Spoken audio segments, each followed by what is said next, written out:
Great. Well, thank you, Charles. Thank you, Lisa. Really, really interesting and thought-provoking.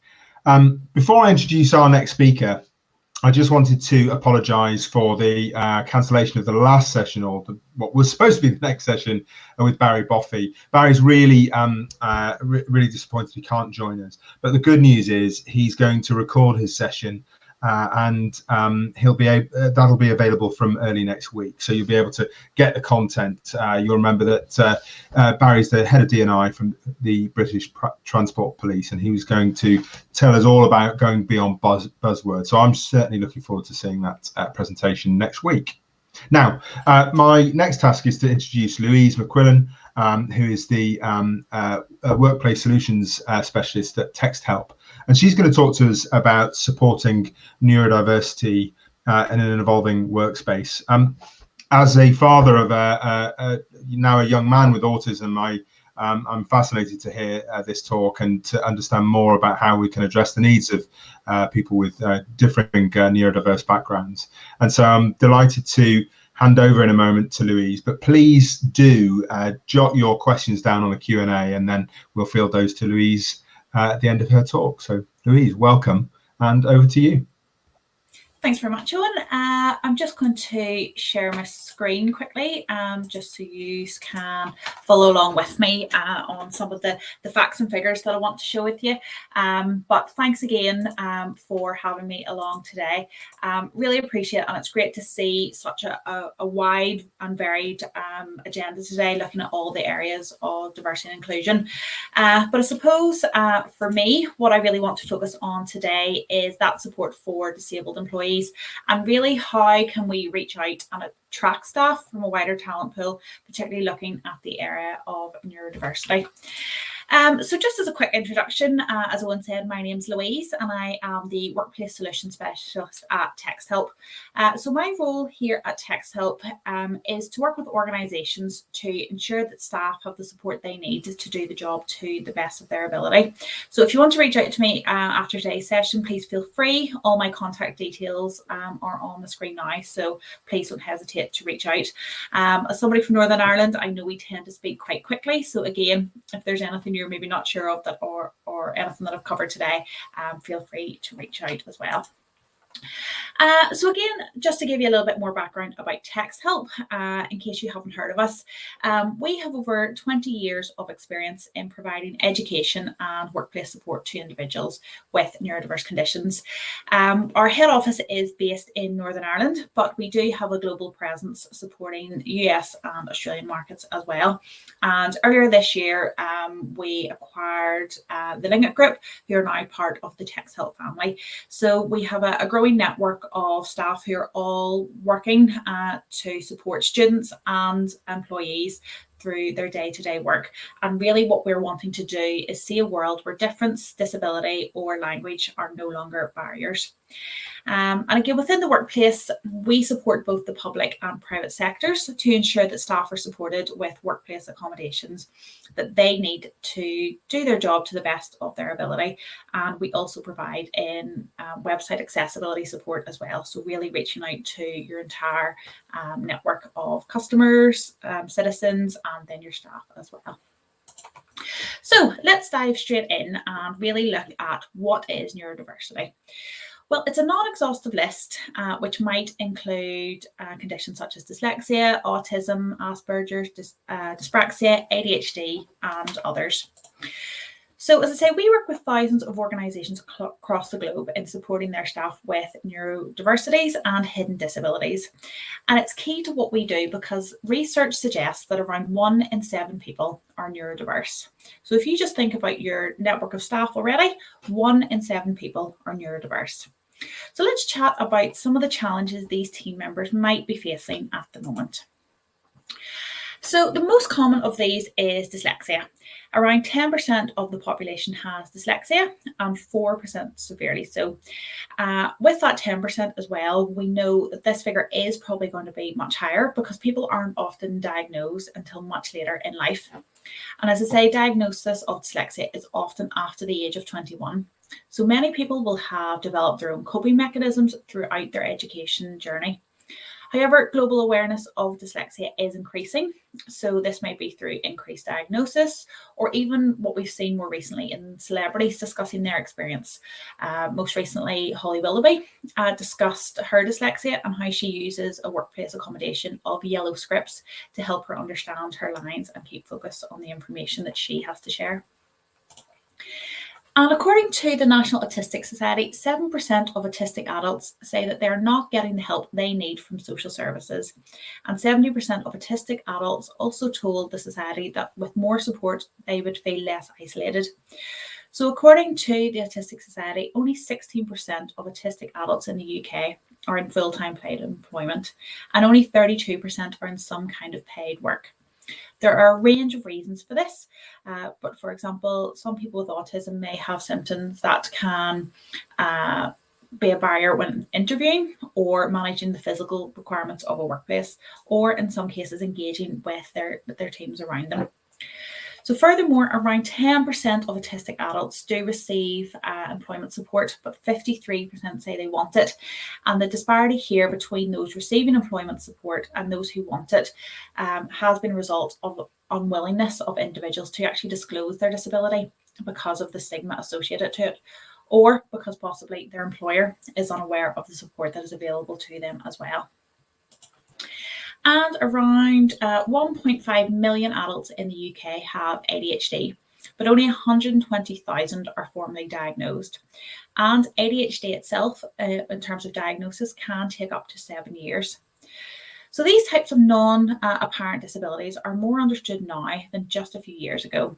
And organisations are really starting to become more aware of the exceptional skills that neurodiverse individuals have, and supporting them to help thrive in those roles. And again, these roles can range from sales assistants, computer programmers, journalists, healthcare professions, you name it, and they are part of your team. And again, they're ensuring that the work environment that these individuals are working in can adapt to that. So I think it's it's worth noting here that adjustments or considerations that organisations can make to support neurodiverse colleagues can range from more transparent recruitment processes involving in the communication channels. These can also help benefit your neurotypical staff as well. So what may originally be introduced to help support a few can have an overwhelming benefit for the organisation as a whole. So here is a quick map of neurodiversity. So the conditions within neurodiversity and some of the challenges that are commonly presented. So in education terms, these challenges would be referred to as specific learning difficulties, but there is no one type, and very often these cluster of characteristics can be found in many different conditions. So as found in the Achievability report, which surveyed individuals who are more likely to have 2 or more neurodivergent labels. So for a workplace, it's more productive to think of neurodivergence as a whole rather than individuals. However, in contrast, here is a breakdown of the skills, talents and traits that neurodivergent individuals commonly possess. So looking at these unique strengths, you can see how particular organisations and roles could greatly benefit from one or more of these strengths. So it's really about flipping this the other way and looking at the strengths rather than the perceived barriers that conditions like this can offer. However, at the minute, we are all experiencing a period of uncertainty and change. More and more organisations across the globe have moved to remote working or are considering a hybrid way of working. So for your staff with neurodiverse conditions, and those we've already mentioned, so dyslexia, dyspraxia, autism, the new way of working can be particularly overwhelming, or the possible changes to a hybrid working system may seem a little bit daunting to them. So let's chat about some of the challenges that these individuals can face. So this doesn't just apply, obviously, to neurodiverse conditions, but looking at your staff has never been more important. And we all know that coronavirus has had a profound effect on all of us and the course of our working life. So these are just some of the issues that are facing individuals at the moment. We're familiar with the feeling of being overwhelmed, various projects running at the same time, different teams to report into, and the constant flow of our emails.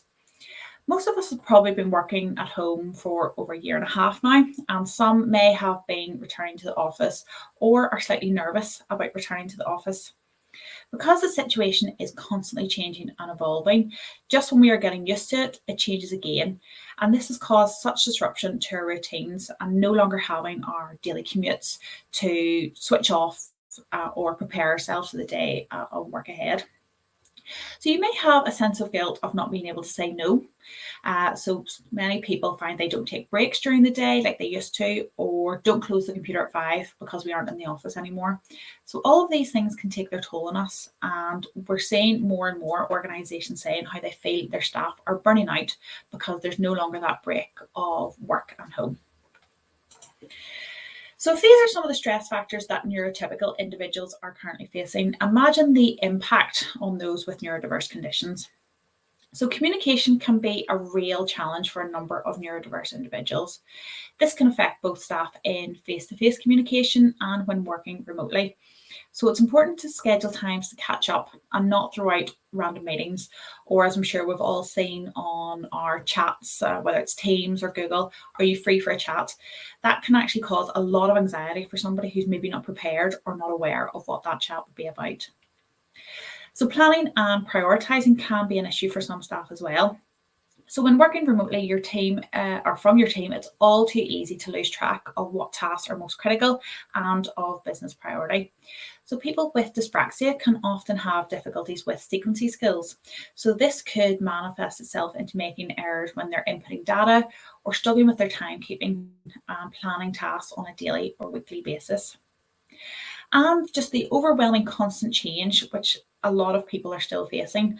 There was an event attending last week, and the topic of change fatigue kept coming up, and it was that yes, change is inevitable and that's something that staff have to work with, but there's been so much change. So not just the shift from working from home. Are you going back to the office? Are you working in a hybrid way? And even thinking about their own working environment. Do they have children who are having to be homeschooled? Do they have care responsibilities? There's so many different aspects to think of, and that everything is changing all the time now. It's important to manage those changes and communicate that effectively so that everybody has an understanding of where they are and where their role fits. Many neurodiverse people can also struggle with their time management.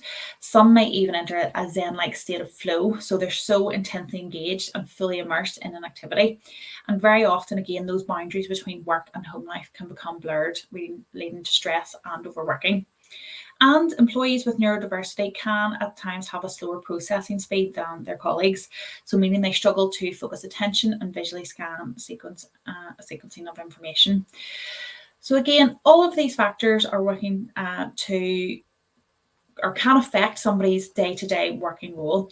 And it's important, as much as they bring those core benefits, to make sure that they're not feeling overwhelmed all at once as well. So that's where supporting all your team really comes in. So what can we do to make it easier for your neurodiverse team members? Well, here are some quotes from employees as to why they actually hide their dyslexia and neurodiverse conditions. So it's really sad to see here that there is actually a lot of fear involved and a lack of confidence and self-esteem. There's comments there of, I don't want colleagues to judge or exclude me. I don't want to risk losing my job. I fear being found out. And we actually carried out a podcast earlier this year with a member of the civil service who, due to his dyslexia, his spelling and comprehension was quite bad, and it became so much of an issue at so many of his reviews, and he felt he wasn't supported. It actually made him change jobs repeatedly because he wasn't getting the support and understanding that he needed. So what can you do as an organisation? Well, working the traditional 9 to 5 may not work for everyone, so we may need to appreciate that some people are more productive early in the mornings or later in the evening.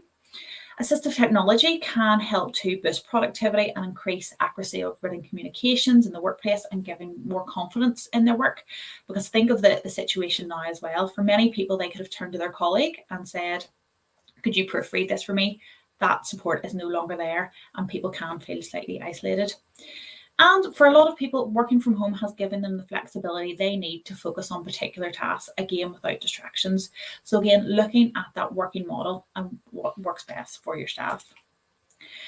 And going beyond what you as the organisation are doing, what should line managers be doing? So trying to set those absolute finish times, which can set consistency across the team. So as I mentioned, the traditional 9 to 5 doesn't work for everyone. So you may need to appreciate that some people are more productive at different times of the day. But again, having that open and channel to communicate what works best for your team is great. Again, encouraging regular breaks. So if you're scheduling meetings via video calls, factor in breaks for individuals to catch up on tea and coffee. If you think we're working from home now, you look at your calendar and it's sometimes back to back. When you were in the office, you had that little break of perhaps going between different rooms or grabbing a cup of tea, which no longer was happening when you are back to back meetings at home. One of the key things as well is try not to contact people over their lunch hour. So letting them feel that they can step away from the screen, which we've heard time and time again from neurodiverse or for individuals with neurodiverse conditions and neurotypical people, that they feel tied to the screen, that they're going to miss a call and feel that they're, whether it's their line managers or colleagues, that they aren't working. But allowing people to have that chance to break away from the screen can make a huge bit of difference. And again, using technology to support staff. So assistive technology can be a real help to boost productivity, increase accuracy in written communications and workplace, which can help to take some of the pressure off. For some individuals, they may be working still on a kitchen table, they're working in an office, the lighting may be different. And even coming into this time of year, where natural light coming into the home can be different as well. So just take those factors into consideration, and this is where tools and assistive technology can really help support that. Structuring in one-to-ones can help set priorities instead of assigning tasks randomly with quick turnarounds. And again, as I mentioned, the dreaded, are you free for a chat? I think we've all received those messages. And again, for staff, this can cause anxiety if they're not sure if they need to prepare anything, they need to bring notes or what it is that they have to have. In many cases, it is just a quick chat, but for a lot of people, it does cause a level of anxiety. And I think we have to look at balance being human with the technology it enables. So communication is so easy now with the likes of Microsoft Teams and Google, and it has made that shift to working from home so much easier for a lot of people, but it's using those tools in the right way. And I know from the last session where we were talking about mental health, this is a big thing for individuals who may feel isolated, who may feel they can't communicate properly, but technology can be a great way to help people communicate with people at a range of different levels across the organisation. And when our leaders have the right tools to engage, empower and support staff as well, and when staff feel empowered and focused, they can innovate and they feel included and they can be inspired to do the best for themselves and for you as an organisation. So this is where our work comes in. So we provide a software tool called Read and Write, which provides literacy and productivity tools to around 25 million people worldwide.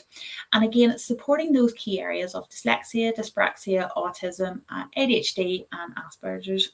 So at a time when so many people have migrated to those working practices, the tools that can really help support neurodiverse individuals at home or in the workplace. So it's really supporting that hybrid working.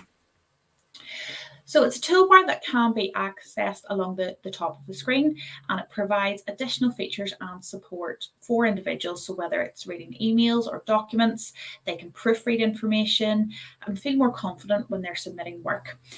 And again, it's helping those teams working remotely with their written communication and giving them the confidence to submit and share different pieces of work.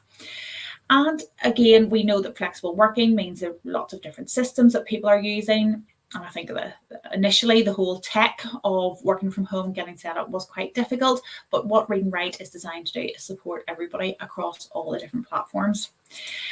And what I wanted to actually talk about in more detail was where Read and Write can work in practice and where technology can support organisations in practice. So I wanted to share with you the work we have done with South Yorkshire Police and what they have been doing to support their neurodiverse staff. So South Yorkshire Police is one of the largest police forces in the UK, and we know that they have a high proportion of staff with dyslexia and other neurodiverse conditions. They currently have just over 5,000 staff, ranging from police officers to support staff. And throughout their requests for workplace accommodations, neurodiversity was by far the largest reason for these requests. So previously, when they were looking at this, they were looking at on a case-by-case basis. So by looking at this individually, there was a large financial cost and time cost. But what they did was it reviewed their licensing options that were available to them and what support they were offering to staff. And what we tried to do then is to make it easier for them to manage the support for all their staff, so that staff could get access to the support that they needed in a much quicker time and a much more efficient process. South Yorkshire Police actually created a bespoke neurodiversity programme, meaning that they were really proactively supporting their neurodiverse staff. So they have taken the steps to have in-house dyslexia assessors, meaning there is no need for a third party. Again, we've heard from working with a number of organisations for a number of years that staff have asked for support, but they've been told to go and find it themselves. South Yorkshire Police were taking that into their own hands and providing that one-to-one assessment there and then, which means staff felt that their requests were being taken seriously. And this is a great thing to do, to have regular workshops designed to raise awareness around dyslexia.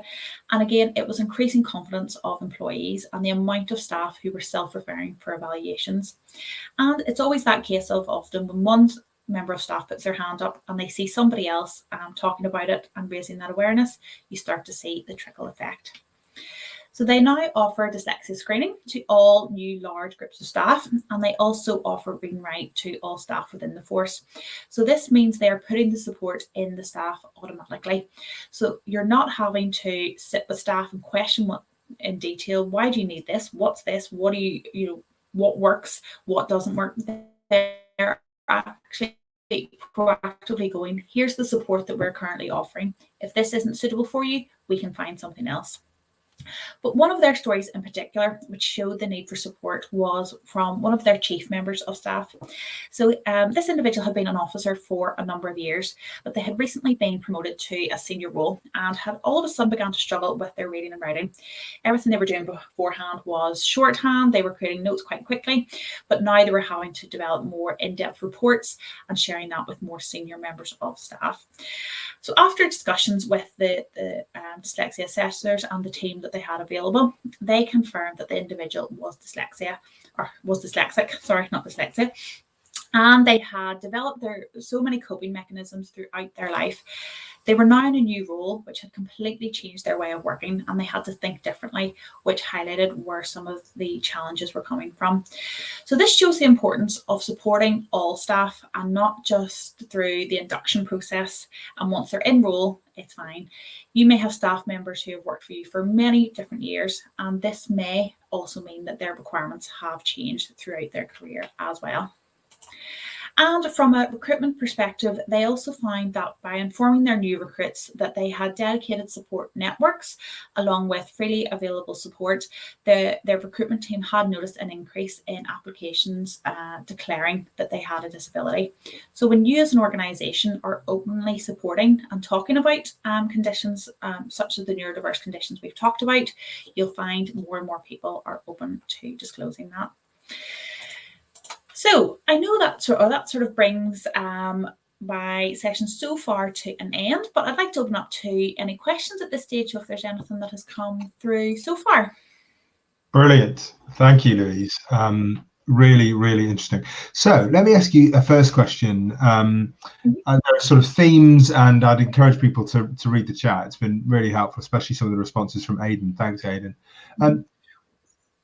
The first question really is about attracting colleagues. Well, could you give us some of your thoughts on how do organisations position themselves, given that you've explained how important it is to look at the strengths of a neurodiverse college and what they can offer? It's therefore attractive to employ more people with greater neurodiversity. How do we as organisations succeed in that aim?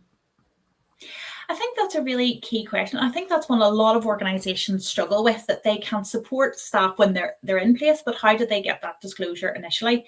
Well, I mean, there's a number of different ways you can do this. One of the schemes that we have seen has become quite popular for a lot of organisations is the Disability Confidence Scheme, which really sets out a marker for the organisations to show that they are taking disability inclusion seriously. There's 3 different levels to that, and for somebody who is aware that they may need additional support, seeing that an organisation is meeting that standard of disability confident can be a real attraction.